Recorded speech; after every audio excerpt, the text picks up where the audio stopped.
What is up, good people?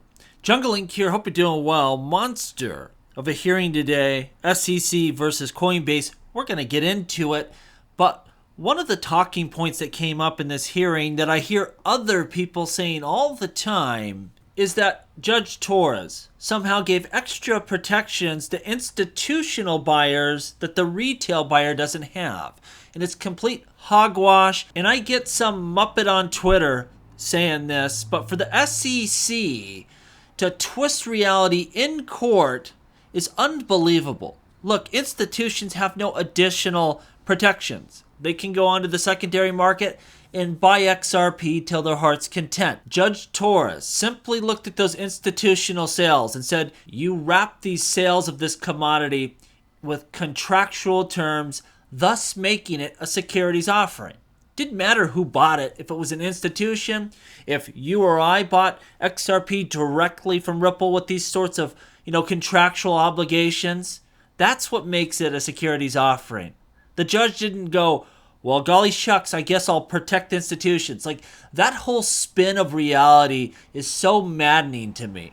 And again, I can tolerate it from some Muppet on Twitter, but when you have an SEC attorney that knows better, that's standing up there in court and trying to pitch that to a judge, it's absolutely ridiculous. Now, with this Coinbase hearing here today, Coinbase trying to get this lawsuit tossed out.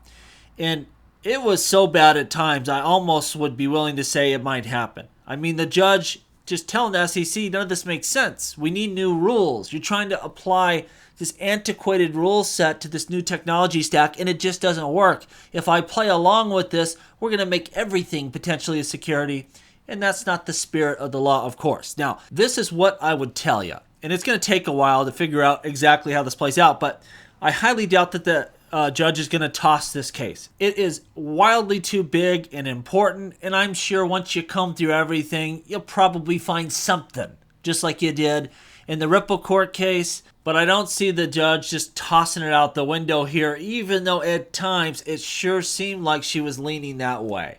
I think this is going to run the course just like the Ripple court case. It will, if they don't settle and they actually do that, it will be a disastrous loss for the SEC.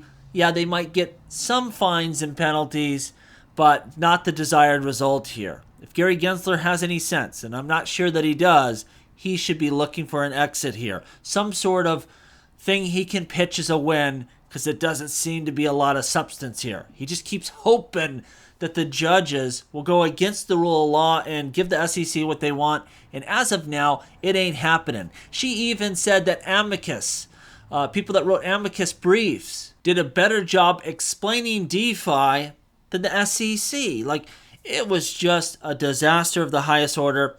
And I think that the rule of law is on our side. Most of these assets trading on the secondary market are commodities. The SEC should have no authority over them. Again, I'm sure if you comb through everything Coinbase has ever done, you'll drudge up something here where they broke some kind of obscure law. But it's not going to end up in the desired result the SEC is looking for. A normal individual would look at that court proceeding today and go, I need to get out of this, but you never know what Gary Gensler's reptile brain is telling him. Now, we're seeing some regulatory changes in Canada. Canada undergoing regulatory changes impacting the crypto market, and Uphold's reaction to these changes is to delist several cryptocurrencies, including SHIB, Doge, HBAR, and VET. Now, does that mean that Uphold's reaction to this is correct? Well, no, we saw a lot of people delisting XRP and they didn't need to do so. But we're going to see a lot of makeover here globally. Rules and regulations for the crypto space.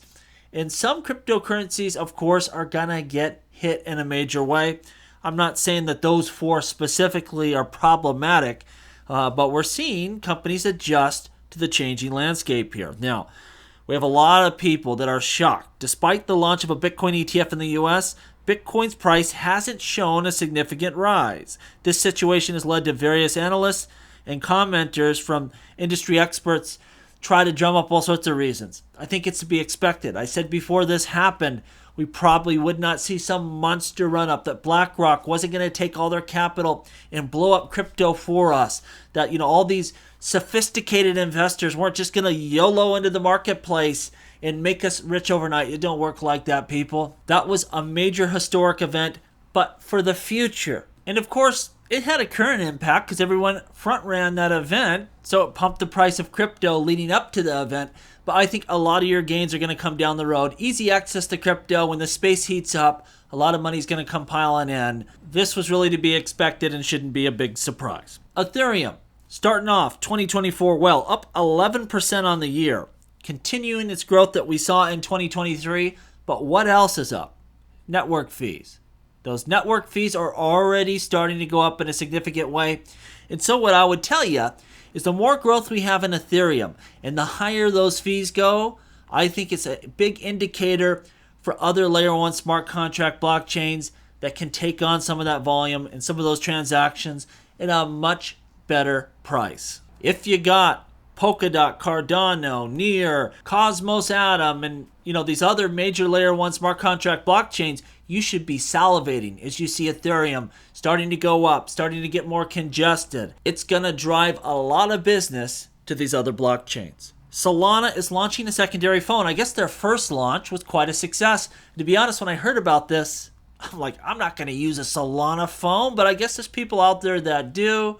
What do you know? Let me know down below if you're interested in this kind of thing. Do you see any reason to have a Solana phone or an Ethereum phone? I don't know. It doesn't make a lot of sense to me, but it seems like there's some demand out there. People want it, so they're going to get round 2, I guess. Lastly, VanEck. They are canceling, unwinding their Bitcoin ETF because there's just not a lot of demand. Look, one of these players is going to win this space and in a big way, and they will commandeer most of the volume. And at this point in time, I don't know. Is it going to be Fidelity? Is it going to be BlackRock? Is it going to be one of the other big ones? But VanEck is already bowing out. Now, make no mistake, there'll be more than one ETF, but one will win this race and the others will be kind of complementary. I think day one we had 13. I previously said 11. I guess there was 13 Bitcoin ETFs approved. You're going to see more than just VanEck bow out of this race, and it'll probably start to happen here sooner than later. You'll have a few, though, that stick around and maintain a tradable volume, but VanEck, they're out. Let me know what you think down below, and as always, please like, please subscribe. The revolution will be televised right here on Jungle Link.